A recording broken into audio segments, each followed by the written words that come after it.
Good evening, I'm Ed Gordan. Tonight I'll look at psychological slavery, the belief that black America continues to be plagued by psychological scars left by years of enslavement. Joining us to discuss whether this is a myth or reality are Dr. Tyrone Tilory, Professor of History, and Dr. Robert Newby, Professor of Sociology, both of Wayne State University.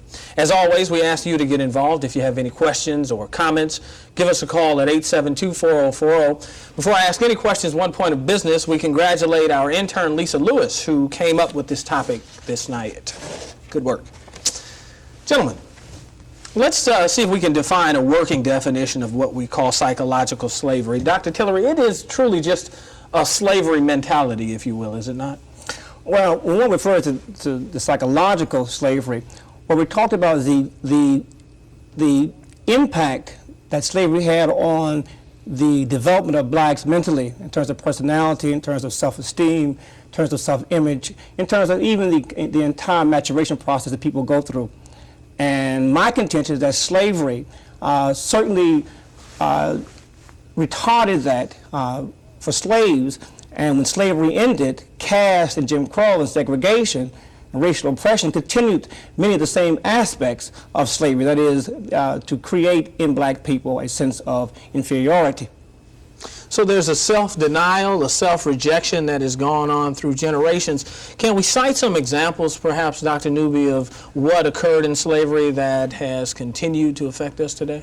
Well, slavery really was a degraded position. I mean, it was a low-status position, and people were not given the regard that was really a part of their humanity. And this denial continued even after slavery. So, in fact, what happens is that blacks, I mean, we live in a society in which, as one author phrased it, the rightness of whiteness. So which means that by definition, being black is associated with being slave. It's also associated with that degraded status. And so consequently, it's a badge that has been with us for all these years, really. So you're taught that everything black is bad, primitive, childlike, unappealing, such as African art. Many times, you know, we were told that that was childlike, or, oh, that's ugly. Certainly something that many authors feel was worked at very strongly to keep you on the bottom rung. This is true. I think that what slavery did on a day-by-day, a month-by-month, a year-by-year, in fact, a generation-by-generation, slavery taught black people they were powerless. Okay, they were powerless in a society that was totally dominated by white people. Obviously, I think the consequences of that, if one grows up in an environment where one feels that they are powerless, how are they ever going to compete? How are they ever going to function effectively in a society that is based on competition? Mm-hmm. Yeah, I would agree. It's really a matter that blacks have been placed outside of, well, I mean, the cliche of the mainstream. And the mainstream, to a large extent, has been really based upon color. It's not primarily that, but to a large extent, that's the case. Well, you talked about it earlier. You said, do as the whites do. Walk a certain way, talk a certain way, deny one's culture. That certainly is, if you will, a way to make it in this society. How detrimental does it become in, as Alvin Toussaint has suggested, the psychiatrist, you have to maintain a dual consciousness in America? Oh, I think that's very true. And matter of fact, Du Bois talked about that.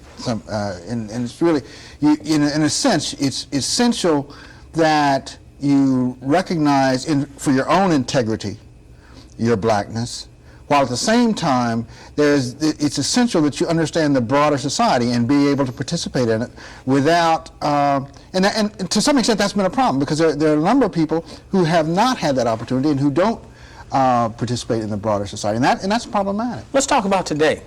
There is still a belief that the white man's ice is colder. Is that because of what has happened with psychological slavery? That the white man's ice is colder. That's the phrase I'm not familiar with. What does that mean? Well, there's a belief that whatever he does is going to be better than a black person. Okay, certainly. I think that again is the long-term effects of slavery, and not just slavery, because the same mechanisms of control that kept slavery in place were also used to keep blacks in place in the post-slavery period through caste, Jim Crow. We must keep in mind that it was just only a few years ago that Supreme Court even struck down separate but equal. And we just had, in '65, a civil rights bill. We're talking about a very short history. Now, we're also talking about attitudes. We're talking about attitudes, and these are the hardest things to get rid of, an attitude of inferiority, once a person has internalized these negative attitudes. Can we point to some prime examples that happened today in 1987 as the effects of psychological slavery that plagued blacks? I don't think blacks have the same confidence in themselves that white people do. Okay, now that obviously one may look at economic factors, one may look at employment, things like that, but those things too are a part of a history, a 400-year-old problem. Okay, that blacks, when they apply for positions, when they apply for jobs, even if they're qualified, they apply in a milieu that is all white, basically, still. And it is an awesome, I think, reality for blacks when they apply for jobs, when they believe that, again, white people are somehow better, that they will do a better job. It's an attitude. And it's also, I mean, we have to understand, we have to realize as well that I mean, it is a white society that gives us definitions, right? I mean, these definitions don't just fall from the sky, and it's just not something that black people just assumed, but they're reinforced by the culture in every way that you can think of. And so consequently, it's the way in which we get defined. And for example, I mean, to talk about black history, that's not real history. I mean, that's another kind of history, right? So in fact, it's a complete denial of what it means to be black. And so the society does that. In fact, like my area is race relations. And in the field of sociology, race relations is probably low status. I mean, if you do something with numbers and something like that that looks, I don't know, some power part of the society, you might be looked upon favorably. But I'm just saying that there is this general disregard for people of color in the society, and it's reinforced in many, many ways. But what about the effects of how it deals with the psyche? In other words, let's look at the work ethic. Right. Okay? That certainly has had an effect on black people and how we look at the work ethic. And many people, Naeem Akbar, who perhaps is the most prominent person in dealing with this particular topic in the United States, has suggested that many blacks don't see the work ethic as important as others because work was used as punishment in slavery time. Well, work was exploitation. I mean, it's for somebody else's benefit, not your own. I mean, when you talk about the millions of years of slavery, I mean, in terms of the person years of slavery, and the fact that somebody else got the full benefit of that labor and the slaves got absolutely none, I mean, that tells us a lot about what it was all about. In fact, when you say that the wealth of this country was built on the backs of slaves, and there's a total dismissal of that because slaves were supposedly unimportant, except the South and that whole slavery period created the wealth in which this country was built. But I disagree with part of this, okay? I do believe that blacks have had a high regard for the work ethic. Those blacks which have been allowed to participate even to a small degree in the society have been one of the society's hardest workers. They've had a very high regard for the work ethic. Those obviously who have been shut out of this society have developed an attitude that no matter what they do, they would not be able to do well or be able to participate in this society. That is the point here, I think. Okay. Hang on, we'll go to the phone lines and get some of the people at home involved. Hi, you're on DBJ. Go ahead. Yes, this term that's being psychological slavery. Yes. It begins with acceptance. Now, I have a little formula here I'd like to read. Okay, quickly, please. Okay, well, from the time someone that suggests that you're inferior, we defend the point. Then, from the time we defend the point, they reject our argument. Mm-hmm. They reject the argument of our defense, and that equals psychological slavery automatically. Okay. Why do we have to defend ourselves? Okay, why is that? Well, I think it's important. I think it's essential. It would be good if we could say, well, we don't care what the larger society believes about us. We will live on our own definitions. The point simply is that we do live in a larger society, and in fact, we have to more or less deal with that. We have to deal with that question. It's a serious one. Although I must say that I think one of the important things that came out of the 60s was the fact that we redefined ourselves. I think the impact of Malcolm X, etc., on acceptance, I mean, of the term black as opposed to Negro, I think is one important aspect of that. Of course, again, I think we've simply depended too much on white definitions. I think we've been too concerned about what whites think, period. I think Du Bois said it some years ago that at that point even, it was time for blacks to embark upon a period of self-realization and self-direction. Blacks need to define for themselves because obviously the interests of blacks and the interests of whites are not identical. You cannot expect them to see things from our point of view anyway, from our own experience. Okay, back to the phone lines. Hi, you're on DBJ, go ahead. Yes, Courtney Minion from Detroit. The question I have is this: why are all these learned men that we see who are black on television always come up with this idea that blacks have to live in a white world? According to history, I've done an extensive study on Egypt, we invented science, we invented geometry, we invented the ideas that today propel the white man and his society into space. Why that we don't go back? Why does black history start with slavery? If we go back, we will find that everything that is in society, we invented. Why is it? Okay, let's give him a chance to answer that. Well, I don't begin my course with slavery. I begin my course with the short history of Africa, at least the West African kingdoms. And I do discuss the contributions of Africa before the white invasion of Africa and the slave trade.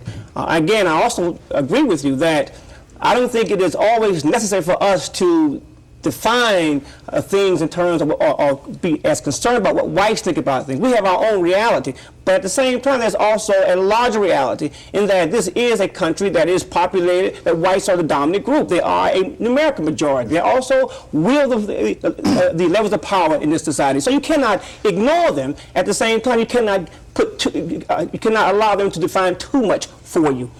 Yeah, I think that's even more on that is a point that while we don't, if you're going to talk about blacks in America, it's impossible to talk about blacks in America without talking about what our relationship is to this larger society. I mean, we cannot just be isolated and pretend somehow or another that we don't participate in this larger society. And in terms of where we work, where we go to school, all these institutions that we have to interface with on a daily basis. Well, let me ask you quickly, and I'm going to get right back to the phone lines, but if in fact we want to function in a society that is predominantly white, can we use our own definitions as we're suggesting this evening?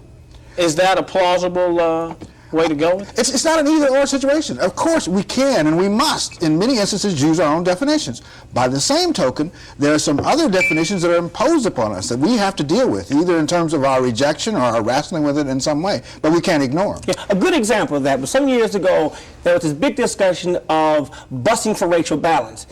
Black people never offered an argument that we were going to bust for racial balance. That was an absurd argument that was put forth by white people who were opposed to busing. Black people wanted to bust to ensure they would have quality education. But again, we allowed white people to define for us what busing was about, and we fell into the trap. Right. We allowed them to define the argument for us. Okay, now where does the psychological slavery come in when we're talking about them just allowing them to define it? Is that the biggest scar that we still hold? Psychological slavery is simply where you simply do not feel good enough about yourself to create your own futures. Okay. Okay, back to the phone lines. Hi, you're on DBJ, go ahead. Yes, my question is simply as this. How long do you think it may take for the black man in the United States to reach a plateau of equality or a degree of equality that might be satisfactory to him as a minority? Okay, thank you. Dr. Well, I think that happens when people are equal. I mean, what you see now is what you see in terms of people's attitudes, people's beliefs, to a large extent, are reflections of people's status in society. Once people were equal in society, I think that would disappear. I think those differences would disappear, and in terms of people feeling inferior. How long, though, as he suggested? I mean, is that something that we can really expect to happen in the next 5 years, 10 years, in your lifetime? Well, I think it's going to take massive changes for that to happen. I think we're talking about a very different society for that to happen. Yeah, I cannot see it in the foreseeable future. what we see, in fact, are many of the age-old attitudes cropping up and have become even more acceptable today. The old attitudes of racism, as we see the resurgence of the Klan and other sorts of things. It's almost popular now to be a racist again today. Okay. Hi, you're on DBJ. Go ahead. Hello, my name is Willie Gardner, Detroit.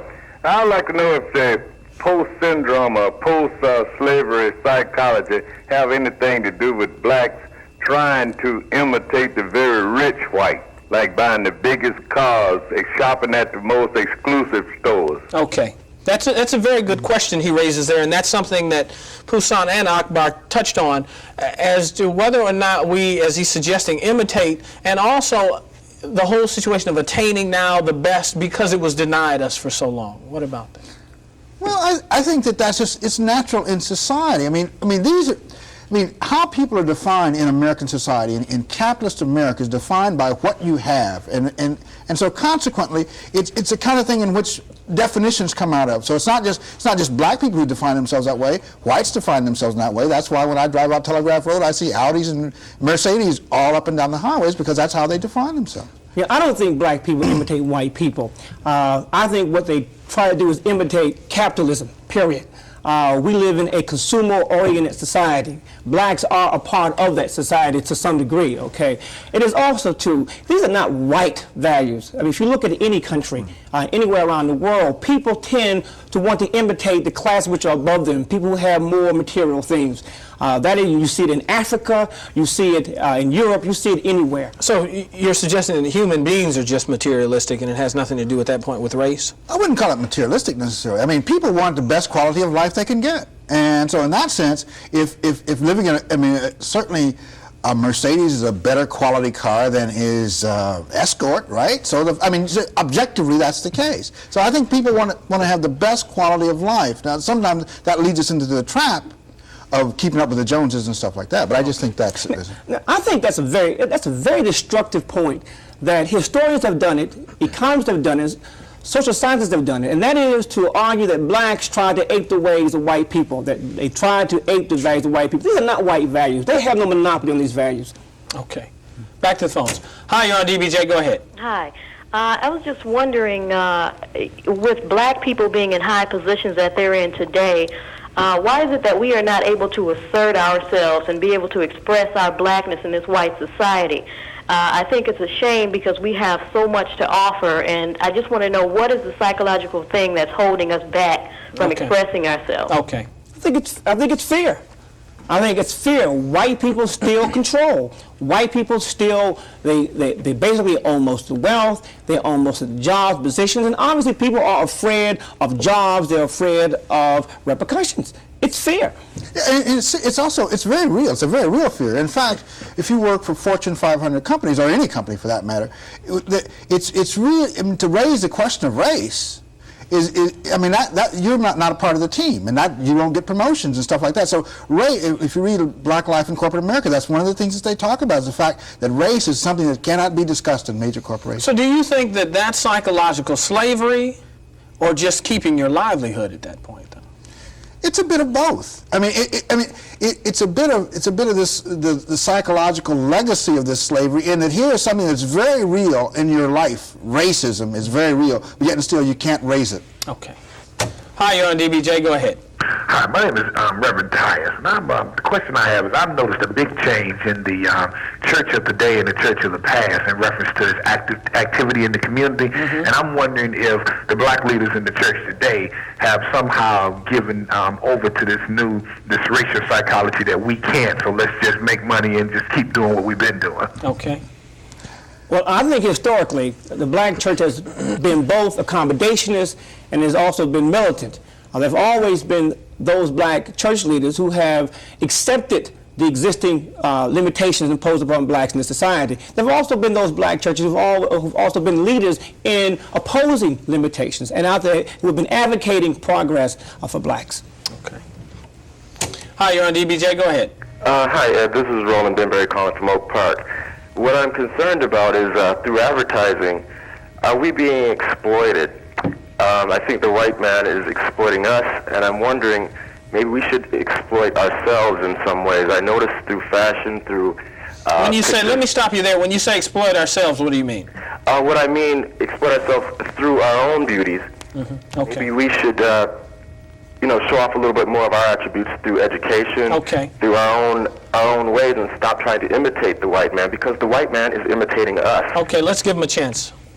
Well, we're back to the imitation thing again. I think I agree with Tilory that it's not so much a case of imitating whites. I mean, But let's, and I don't want to interrupt you too badly there, but let's take a look at the idea of, you hear a lot of people who say, when we do use black people, we use light-skinned black people, or black people with thin lips, or we do this or we do that. Now, there's a conscious effort sometimes to do that.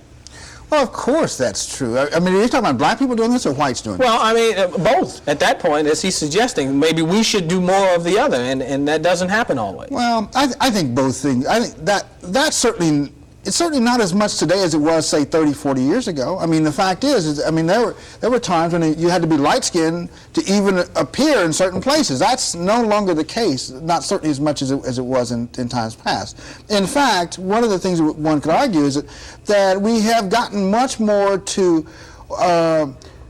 achieve, through education, achieve status in that regard. What about the images that we see? Certainly, they are not images of black people for the majority. What can we do to alleviate that? Well, obviously, I think that, the issue of images in terms of color, okay, white people have not used blacks, period, okay, so I think it's to some extent a peripheral or sort of a moot issue here. I think obviously, though, blacks have to, again, they have to define for themselves what kind of images they want to see on TV. Do we use this as black people as scapegoating on occasions, or a lot, to say I can't make it because of this, and perhaps we just aren't trying that hard? Is that a fair assessment? I don't know. I think people are trying hard. I mean, we live in a very cruel world. I mean, we live in a world in which, just a few weeks ago, 29,000 people got laid off from General Motors, or at least that's about to happen. I mean, there are going to be many more of those. We're talking about a lot of people who a few years ago, 20 years ago, were living in a plantation system. They've all been pushed off the plantation now. Now they're being warehoused in cities. I mean, we're not addressing, in a sense, these real important structural aspects that have pushed black people to the side. We talked about, though, the 50s and the legal gains, and the 60s and the 70s and the whole black power movement. But still in the 1980s, Jesse Jackson had to say, I am somebody, and believe that. What happened to that big muscle that we had during the 60s and the 70s of the black power, the black pride movement? Why did that wane? Well, I'm not really sure how big that muscle was to begin with. Okay, I think, when the movement reached its peak in 1965, okay, with the Voting Rights Act, I think what happened was that the most crucial aspect of black society that was left undone was economic equality. That continues to plague blacks. That was an issue that white people were not willing to concede on. Again, the program that came out of the 60s were programs which were stopgap. They were not designed at alleviating the structural problems that Bob refers to here. Is that the first thing that we are going to have to overcome, the environment that festers the belief that you can't make it, the whole ghetto mentality, low economic status, before we can move on any other level? Well, I think we've got to move on the other level before we can get that. I take the position that how we perceive ourselves is to a large extent a reflection of where we are. In fact, if we were able to change our status, I think we would see ourselves differently and we would do things differently.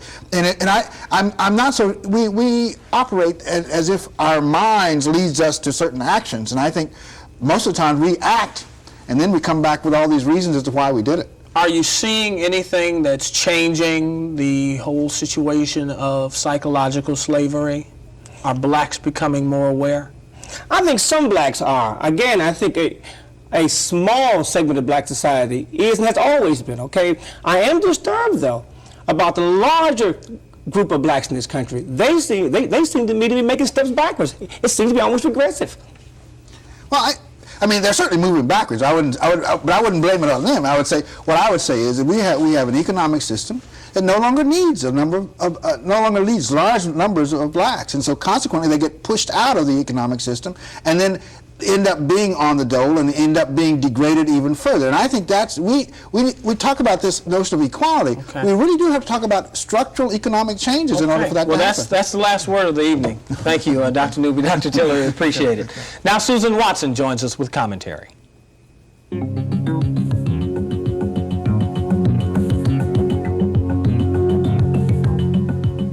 A friend of mine was flying home from New York last summer when the plane ran into engine trouble. The pilot, in confident tones, reassured the passengers that things were under control. My friend felt immediately better. A few minutes later, the pilot walked into the cabin. My friend almost died. The pilot was black, and my friend was convinced that a black pilot, who incidentally looked like her, could never land that plane. Well, thank goodness she was wrong, but her feelings were typical of the way a lot of black folks feel about other blacks. On the one hand, we rail about white folks treating us like second-class citizens, while on the other hand, we treat each other just that way. You want a good lawyer? Get yourself a Jewish lawyer. You want a good doctor? Get yourself a white specialist. You want a good neighborhood? Well, find one where there aren't too many of us, because, girl, you know what we do to a neighborhood. It would be funny if it weren't so destructive. Our slave chains are long gone, but we still bind ourselves with invisible chains. You can't see them, you can't feel them, you can't hear them clank, but they do a better job of controlling us than the other kind ever could. And why? Because once a person believes he is inferior, you no longer have to chain him down. He will do the job himself.